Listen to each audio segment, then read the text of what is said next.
Hello everyone, welcome back to my channel. So I hope कि आप लोगों की जो आरआरबी की प्रिपरेशन है वो काफ़ी अच्छी चल रही होगी।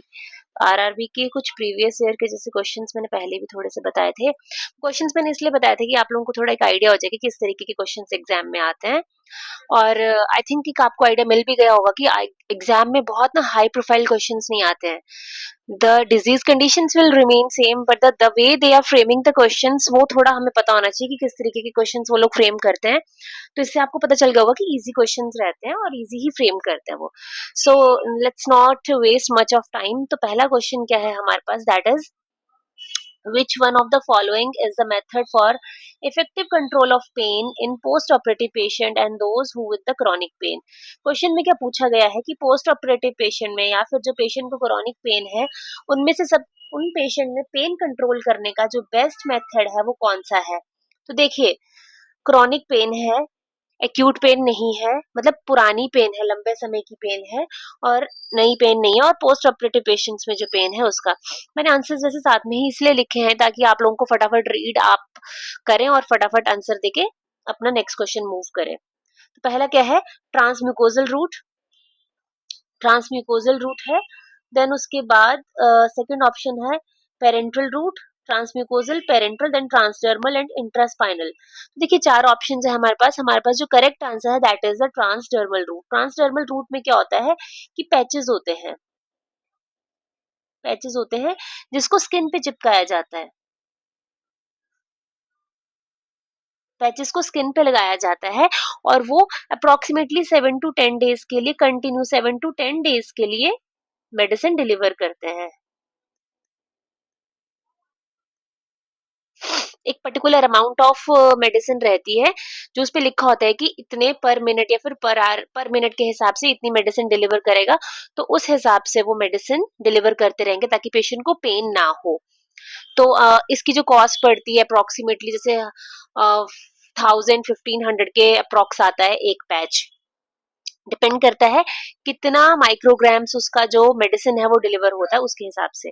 So let's next question is how many drops per minute would you administer when the doctor's order states that the client should receive 1000 cc of fluid, मतलब 1000 ml of fluid हमने देना है over 8 hours and the IV set delivers 20 GTT per cc। तो ये question आया था 2019 में। देखिए जो ये फ्लूइड कैलकुलेशन वाला क्वेश्चन है ना, ये हर साल कोई ना कोई मेडिसिन के वे में या फिर नॉर्मली फ्लूइड के वे में आपको आता है, तो आप लोगों को इसकी प्रैक्टिस होनी चाहिए। तो क्वेश्चन में क्या पूछा है कि 1000 ml का फ्लूइड है, 8 घंटे में देना है, 20 GTT उसका जो आईवी सेट का रेट है, ड्रॉप फैक्टर है वो 20 GTT है। तो करेक्ट हमारे पास जो ऑप्शन है that is 42 GTT, 51 GTT, 31 GTT and 48 GTT। How we will calculate 1000 कितना फ्लूइड है हमारे पास 1000 ml इनटू ड्रॉप फैक्टर कितना है 20 अपॉन टाइम 8 मल्टीप्लाई बाय, अब आवर्स में टाइम दिया है तो हमें इसको मिनट्स में कन्वर्ट करना है तो मल्टीप्लाई कर लेंगे 60 के साथ। तो इस हिसाब से हमारा जो है कैलकुलेशन कंप्लीट हो जाएगी। ठीक है, 24 आ जाएगा 9।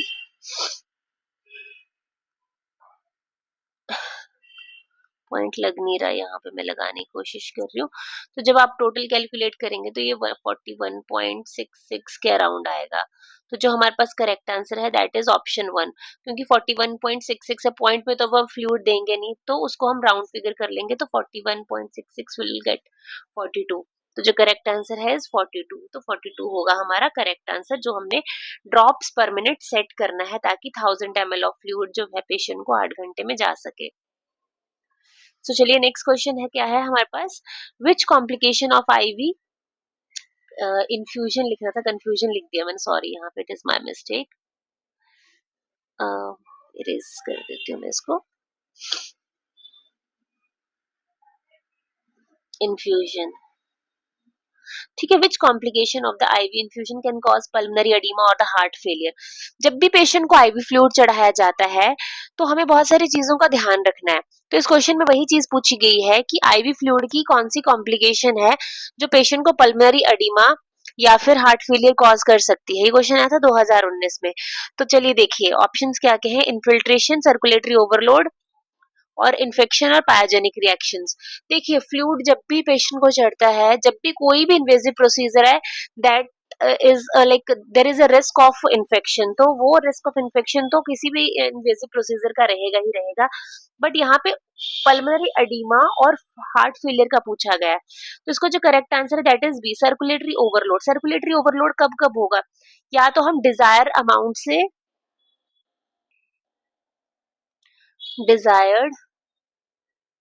अमाउंट से ज्यादा फ्लूइड एडमिनिस्टर कर रहे हैं, मतलब पेशेंट को चाहिए था 500, हमने 1500 एडमिनिस्टर कर दिया, तो डेफिनेटली पेशेंट को फ्लूइड वॉल्यूम ओवरलोड होगा एंड विच में further lead to the pulmonary oedema.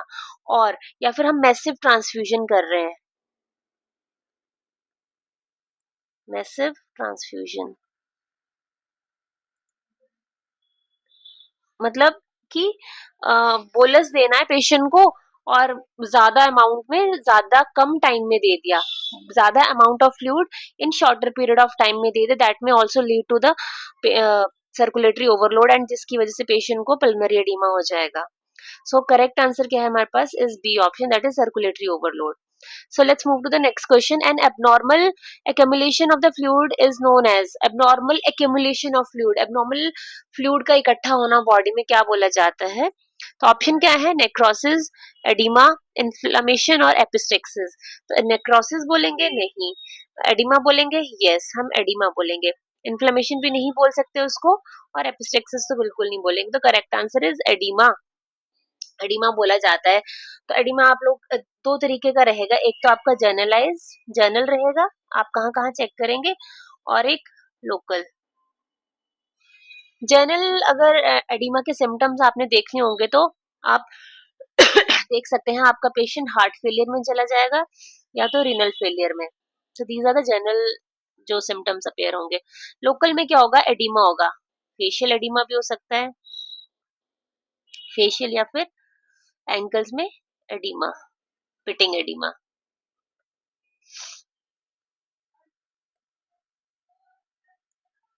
ठीक है, तो नेक्स्ट क्वेश्चन क्या है हमारे पास? विच परगेटिव कॉजेज हाइपोकैलेमिया, कि ऐसा कौन सा परगेटिव है जब पेशेंट को कॉन्स्टिपेशन हो जाती है या फिर काफी टाइम से मोशन पास नहीं हो रहा है ड्यू टू एनी रीजन, तो आप पेशेंट को एनीमास देते हैं, तो ऐसा कौन सा परगेटिव है, एनीमा है जिसकी वजह से पेशेंट को हाइपोकैलेमिया होने के चांसेस है? हाइपोकैलेमिया क्या होती है condition? When decrease potassium level. ठीक है, तो ऑप्शंस क्या क्या हैं हमारे पास? Belcolax, liquid paraffin, castor oil and osmotic purgatives. तो करेक्ट आंसर क्या है रहेगा हमारे पास? That is castor oil. Castor oil क्यों है ऐसा कि भाई हाइपोकैलेमिया हो रहा है या फिर जो भी प्रॉब्लम क्वेश्चन में पूछी गई है, तो कैस्टर ऑयल क्या करता है? ये डिक्रीज कर देता है एब्जॉर्प्शन को, it decreases the absorption of sodium and potassium हमारे इंटेस्टाइन में। जैसे ही इनकी एब्जॉर्प्शन डिक्रीज होगी, definitely by the time patient में गोज इनटू हाइपोकैलेमिया फिर हाइपोनेट्रीमिया। सो करेक्ट आंसर हमारा इसका सी था। सो नेक्स्ट क्वेश्चन क्या है? From which of the following the most common reaction of the blood transfusion is. देखिए blood transfusion reaction जो है that is the most important question, blood transfusion reaction. इसके लिए मैं एक अलग से भी वीडियो बनाऊंगी, बट इसमें जो क्वेश्चन है उसके तरफ फोकस करते हैं कि most common reaction blood transfusion का क्या होता है। हमें पता होना चाहिए कि ब्लड ट्रांसफ्यूजन जब भी करना है तो हमें किन किन चीजों का ध्यान रखना है। हमेशा वाइटल्स चेक करने हैं, पेशेंट के पैरामीटर्स हमें पता होने चाहिए, या फिर जब भी ट्रांसफ्यूजन कर रहे हैं तो जब आईवी लाइन वहां पे पेशेंट के रिएक्शन रैशेज वगैरह तो नहीं हो रहा है, कुछ ऐसी ऐसी चीजें हमें चेक करनी चाहिए। सो ऑप्शन देखते हैं क्या क्या है। Haemolysis, febrile non haemolytic reaction, fluid overload, transmission of the viruses. Haemolysis, ये जितने भी ऑप्शंस दिए गए हैं these are the reactions, but इसमें मोस्ट कॉमन पूछा गया है, which one is the most common. Option क्या है हमारे पास जो करेक्ट है? That is B option. तो बी ऑप्शन क्या है हमारी कि फेब्राइल नॉन हेमोलिटिक रिएक्शन। तो जो सबसे कॉमन और जल्दी से रिएक्शन हमारे पास आता है दैट पेशेंट को फीवर हो जाएगा। फीवर आता है तो हमें कैसे पता चलेगा? पेशेंट को टेकिकार्डिया होगा, टेकिकार्डिया होने लग जाएगा, हाइपोटेंशन होगा, ठीक है। These kind of reactions will takes place which we need to notice throughout the transfusion. और इसके अलावा और कौन से रिएक्शंस हैं जो हमें नोट डाउन करने हैं, मैं जस्ट एक आपको वैसे ही नाम बता देती हूँ। सभी के 3-4 रिएक्शन जो है मेन मेन। पहला है हमारा febrile non haemolytic transfusion reaction. Second क्या है? Second one is the allergic reaction, जो मैंने आपको बताया कि भाई स्किन रैशेस वगैरह उसी वक्त आने लग जाएंगे। थर्ड क्या है? Acute immune haemolytic reaction, acute immune hemolytic reaction. And fourth one is the TRALI, TRALI, that is transfusion related acute lung injury, or TACO, TACO means transfusion associated circulatory overload. तो ये जो reactions हैं ये हैं transfusion related reactions which we need to notice and जो हमें पता होने चाहिए, ठीक है। नेक्स्ट क्वेश्चन क्या है? The reason why lipstick and nail polish is remove before surgery. मतलब बड़ा ऐसा लग रहा होगा कि हाँ भाई क्यों रिमूव करते हैं, कॉमन इंडिविजुअल्स तो यही सोचते हैं कि क्यों रिमूव किया जा रहा है, but yes, those who are in profession they know what is the relevance of removing all these things. So let's see what are the options. Surgery become easier, मतलब नेल पॉलिश और lipstick remove करने से surgery कैसे easy हो सकती है? अगला option है surgery becomes more successful, no. Psychological benefits to the patient, no. Fourth option है cyanosis is checked, yes this is the correct answer, cyanosis is checked. हमें पेशेंट के नेल बेड से चेक किया जा सकता है कि पेशेंट कहीं साइनोसिस में तो नहीं जा रहा है, ब्लूइश डिस्कलरेशन वगैरह तो नहीं हो रही है। तो ये सब चीजें चेक करने के लिए हमें पेशेंट के जो नेल पेंट्स हैं या फिर लिपस्टिक्स वगैरह हैं वो रिमूव करने होते हैं। So that is the reason why fourth option is the correct. अगला क्वेश्चन क्या है हमारे पास? Which of the following local anaesthetic is an ester और benzoic acid, ester of benzoic acid, ठीक है। तो हमारे पास जो ऑप्शंस हैं that is lidocaine, procaine, ropivacaine और एट्रिकेन। तो हमारे पास जो करेक्ट आंसर है that is the B option, option B is the correct answer. तो जो ये लोकल ये एनेस्थेटिक एजेंट्स होते हैं ये दो तरीके के होते हैं, एक तो एस्टर्स होते हैं और एक अमाइड्स होते हैं, ठीक है। अमाइड्स, तो अमाइड्स क्या है? ये लिडोकेन, रोपिविकेन और एट्रिकेन। जो एस्टर है दैट इज प्रोकेन, तो that is the reason it is the correct answer. अगला क्वेश्चन क्या है हमारे पास? What is the first phase in the wound healing? ये क्वेश्चन आया था 2019 में। तो देखिए phases of wound healing everybody should know कि क्या कौन कौन से फेजेस हैं और किस किस फेज में क्या क्या होता है। तो फर्स्ट फेज पूछा गया है, जब भी चोट लगती है तो उसका फर्स्ट फेज क्या है? तो हमारे पास ऑप्शन देखिए क्या है? Haemostasis phase, inflammatory phase, proliferative phase and maturation phase. तो correct answer is haemostasis phase, haemostasis. चलो अब मैं बता देती हूँ कि टोटल देखिए जो भी सीक्वेंस इसमें दिया गया that is the correct sequence, इसी सीक्वेंस में वुंड हीलिंग होती है। सबसे पहला जैसे ही चोट लगती है उसी समय क्या होता है? हेमोस्टेसिस होती है, तो ब्लड क्लॉटिंग वगैरह हो जाएगी वहां पे, that is that occurs in the first phase immediately after the injury or wound. तो जो सेकंड फेज है वो है इन्फ्लेमेटरी फेज। सेकंड फेज में क्या होगा? कितने दिन के लिए रहता है? 1 to 4 डेज के लिए, 1 to 4 डेज का रहेगा ये। तो इसमें क्या होता है? वेजो डायलेशन होती है, जो जहाँ पे चोट लगी है उसके लोकल एरिया में वेजो डायलेशन होगी,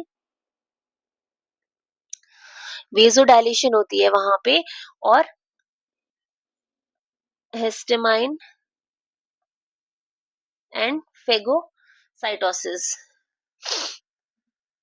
फेगोसाइटोसिस, वहां पे फेगोसाइटोसिस होगी जिसकी वजह से फर्दर क्या होगा?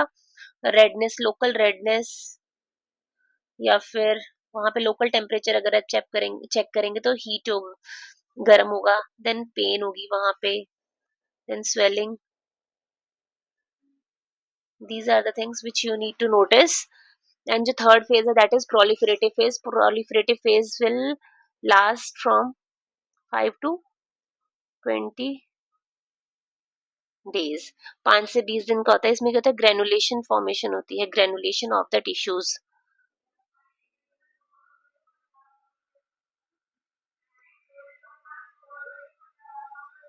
ग्रेनुलेशन ऑफ टिश्यूज, ठीक है। अब नेक्स्ट आता है हमारा मैचुरेशन फेज। मैचुरेशन फेज में क्या होता है, ये कब तक, मोर देन 21 डेज। इस फेज में क्या होगा हमारे पास, कोलेजन फाइबर्स